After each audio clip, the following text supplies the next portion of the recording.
नमस्कार, आप देख रहे हैं सत्ता की परख। 3 राज्यों में बीजेपी की बहुमत से बनी सरकार के बाद बीजेपी नेता लोकसभा चुनाव की जीत के लिए अति उत्साहित नजर आ रहे हैं। सरकार के द्वारा विरोधी दलों पर ईडी के छापों में तेजी लाई गई है।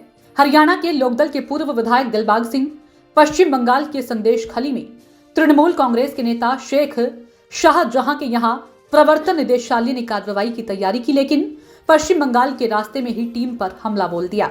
बदमाशों ने उनके वाहनों में भी तोड़फोड़ की। इधर दिल्ली में देखें तो सीएम अरविंद केजरीवाल और प्रवर्तन निदेशालय के बीच आंख मिचौली का खेल लगातार जारी है। ईडी के 3 बार नोटिस दिए जाने के बावजूद भी केजरीवाल पूछताछ के लिए ईडी दफ्तर नहीं पहुंचे। सीएम केजरीवाल ने तीनों बार ईडी के सम्मुख उपस्थित न होने का अलग अलग कारण बताए हैं। आप भाजपा के तमाम आरोपों प्रत्यारोपों के बीच प्रश्न यह भी उठने लगा है कि आखिर अरविंद केजरीवाल ही प्रवर्तन निदेशालय की जांच से बचने के लिए तरह तरह की जुगत क्यों लगा रहे हैं। ईडी की देश भर में विपक्षी राज्यों में छापेमारी को राजनीतिक चश्मे से भी देखा जा सकता है। जबकि भ्रष्टाचार के मामले पूरे देश में है, बड़े स्तर पर सरकार की नाक के नीचे भ्रष्टाचार हो रहा है, लेकिन सत्ता पक्ष से जुड़े होने का लाभ ऐसे भ्रष्टाचारियों को मिल रहा है। बीजेपी की रणनीति है कि ईडी के समन के बाद अरविंद केजरीवाल और आम आदमी पार्टी की छवि नकारात्मक रूप से प्रभावित होती है, तो भाजपा को इसका लाभ हो सकता है। यदि अरविंद केजरीवाल दिल्ली में कमजोर होते हैं तो इससे भारतीय जनता पार्टी दिल्ली में भी मजबूत हो सकती है। इसके साथ ही जिस तरह से केजरीवाल ने गुजरात और गोवा के विधानसभा चुनाव में अपनी पकड़ मजबूत की है और लोकसभा चुनावों में इसका सीधा नुकसान भाजपा को होने की आशंका है, तो यह नुकसान कम हो सकता है। बीजेपी की रणनीति को अरविंद केजरीवाल इस मामले को एक राजनीतिक मुद्दे के रूप में हाईलाइट करने में लगे हैं और कुछ हद तक सफल भी हुए हैं। इंडिया गठबंधन के सहयोगियों का समर्थन भी उन्हें मिल रहा है। इससे तो वे एक बार फिर हीरो बनकर उभर सकते हैं।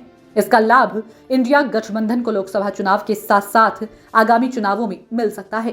केजरीवाल जिस तरह एजेंसियों पर आरोप लगा रहे हैं, माना जा रहा है कि उनकी रणनीति यही है कि इस मामले का राजनीतिक दोहन किया जाए। उधर बीजेपी का कहना है कि जब राहुल गांधी और सोनिया गांधी से भी प्रवर्तन निदेशालय सहित कई एजेंसियों ने खूब पूछताछ की थी, तब दोनों नेताओं को एजेंसियों ने बार बार नोटिस देकर बुलाया और हर बार उन्होंने एजेंसियों के कार्यालय पर जाकर अपने जवाब दिए। कांग्रेस के दोनों ही शीर्ष नेताओं ने जांच एजेंसी के सामने पेश होने से कभी इनकार नहीं किया।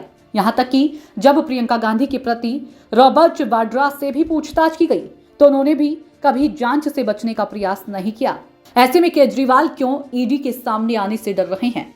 राजनीतिक जानकारों की माने तो अरविंद केजरीवाल इस बात को समझ रहे हैं कि जिस तरह और जिन तथ्यों के आधार पर मनीष सिसोदिया और संजय सिंह को गिरफ्तार किया गया है, उन्हें भी जल्द ही गिरफ्तार किया जा सकता है। यह चूहे बिल्ली का खेल लोकसभा चुनाव तक जारी रहेगा, लेकिन देखना यह है कि जीत किसकी होती है। सत्ता की परख के लिए अवधेश कुमार सिंह की रिपोर्ट।